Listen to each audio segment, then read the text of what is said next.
এমন কোনো হয়রানি বা মিথ্যা মামলা কাউকে না দেওয়া হোক যাতে তার জীবন অর্জন সব ধ্বংস হয়ে যায়, এটা আমি চাই।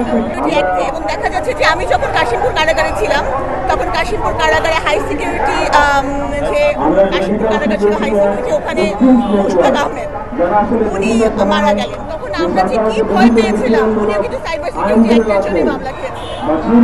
এই যে জীবনগুলা বা এই যে সাফারিংসগুলা, এই যে মানুষগুলো এতদিন ধরে জেলে কেটেছে, এগুলো কে ফিরিয়ে দেবে?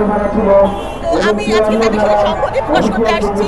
আমি মনে করি যে প্রত্যেকে নিজস্ব অবস্থান থেকে ওনাদের সাথে, ওনাদের যৌক্তিক দাবির সাথে যে এই সাইবার সিকিউরিটি অ্যাক্টের রিভিশন এবং হচ্ছে রিফরমেশন আমি মনে করি যে দরকার। আমরা আসলে খুবই সাধারণ মানুষ, আমাদের কিছু করার নেই, প্রতিবাদ করা ছাড়া মৌন প্রতিবাদ যেটা বা হচ্ছে যে লিখনির মাধ্যমে যতটুকু প্রতিবাদ করা সম্ভব আমরা করেছি।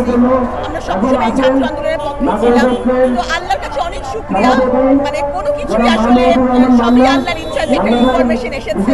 আমি আশা করি আরো ভালো কিছু হবে। এখন যেহেতু নতুন সরকার ক্ষমতা এখনই বলার মতো তো আমরা তো আমাদের অনেক প্রত্যাশা, আমরা ভাবতেছি যে আজকের মধ্যে কিছু হয়ে যাক, কিন্তু আসলে এটা সম্ভব না, একটু সময় দিতে হবে। অনেকেই ধরেন বিভিন্ন রকম কথা বলছে যে এই বাংলাদেশকে চেয়েছিলাম, এই জাতীয় বক্তব্য, কিন্তু আসলে সময় দিতে হবে।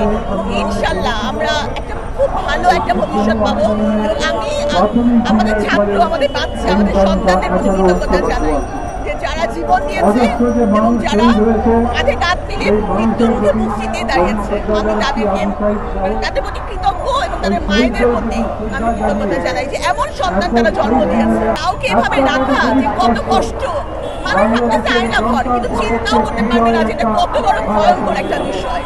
যে খেটেছে, যে গুম হয়েছিল সে জানেন এবং তার পরিবার জানেন যে এটা অবর্ণনীয় কষ্ট। আসলে এটাকে কি মানে এর চেয়ে মনে হয় মৃত্যুও ভালো। যে আমি আজকে আছি, আমার পরিবারের সাথে যোগাযোগ করতে পারছি না, পরিবার জানেন আমি বেঁচে আছি কিনা। এর চেয়ে তো মনে হয় একবারে মরে যাওয়া ভালো।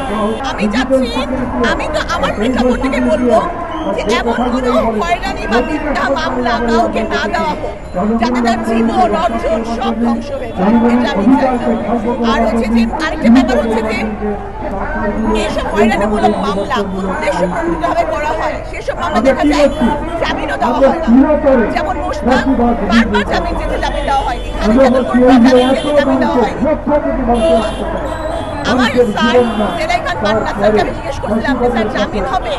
তো স্যার বলে কেন হবে না, জামিন যোগ্য ধারা। আমি বললাম আলোচিত মামলা। বলে আমাদের বইয়ে আলোচিত বলে কোনো শব্দ নাই, কোনো আইনের বইয়ে আলোচিত মামলা বলে কোনো শব্দ নাই। সুতরাং আমি চাই বিচার বিভাগ যেন সম্পূর্ণ নিরপেক্ষভাবে কাজ করতে পারে।